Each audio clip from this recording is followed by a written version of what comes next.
aya mafaranga ni ibihumbi hafi 200.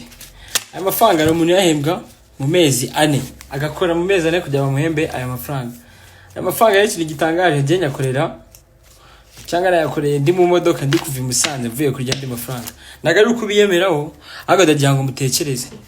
Niba njyewe nkorera amafaranga nashoye amafaranga makeya, njye nashoye amadolari 40 muri 250 by'amanyarwanda, banayiberetse kuri Instagram yanjye ne asama FX mujye murabibona babiri post kuri story buri kanya.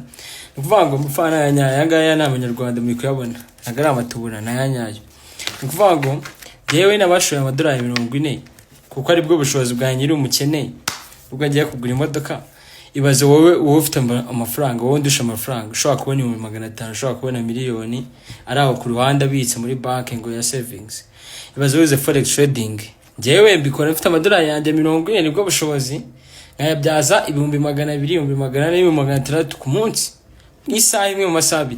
Ibaze none wowe undusha amafaranga ufite amamodoka uri umukire.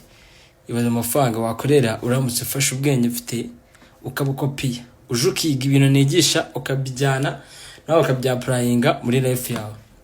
Kumva ikintu wakora ntago kibaho. Niba mfata amadolari 40 nakorera 200,000, wowe ufite 4,000 by'idolari, urumva ko wakorera 2,000,000 ku munsi nk'isaha imwe.